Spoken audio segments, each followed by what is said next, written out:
রোনালদোর মুখে ইনশাআল্লাহ শুনলেন। আল্লাহ যদি চান আর আমি যদি ইনজুরিতে না পড়ি, রোনালদোর মুখে আল্লাহর নাম শুনে কিছুটা অবাক হলেন না? অবাক হবেন না। রোনালদোকে ইনশাআল্লাহ বলার জন্য কেউ কোনো টাকা পয়সা দেয়নি, বরং তিনি নিজেই এখন কথাবার্তা ইনশাআল্লাহ বলেন। ওই যে একটা প্রবাদ আছে না, সঙ্গদোষে লোহা ভাসে, তেমনটাই ঘটলো। সৎসঙ্গে রোনালদোর মুখেও জায়গা করে নিল আল্লাহর নাম। মনে জায়গা করে কি নিবে কোনোদিন? এই প্রশ্নের জবাব পাওয়া যাবে সময়ের সাথে সাথে। তবে রোনালদো কেন এই কথা বললেন, আসুন একটু দেখি। কথায় বলে লোহার সান্নিধ্যে লোহা যেমন শক্ত হয়, সুগন্ধির পাশে থাকলে তেমনি মানুষও সুবাস ছড়ায়। মানুষ যেমন সঙ্গ পায় তেমনি রং ধরে, সঙ্গগুণে মানুষ ধীরে ধীরে ভালো দিকে ঝুঁকে পড়ে।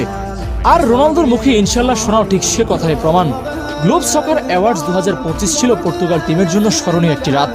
এদিন বেস্ট ন্যাশনাল টিম নির্বাচিত হয়েছে পর্তুগাল, মধ্যপ্রাচ্যের সেরা খেলোয়াড় নির্বাচিত হয়েছেন ক্রিস্টিয়ানো রোনালদো এবং সেরা মিডফিল্ডার নির্বাচিত হয়েছেন বিতিনহা। নিজের পুরস্কার নেওয়ার সময় রোনালদো বলেন, আমি 1000 গোলের মাইলফলক ছুঁতে চাই, ইনশাআল্লাহ কোনো ইনজুরি না হলে আমি ওইটা অর্জন করবই। রোনালদো সৌদি আরবে আসার পর বিভিন্ন ইন্টারভিউয়ে তাকে ইনশাআল্লাহ বলতে শোনা যায়।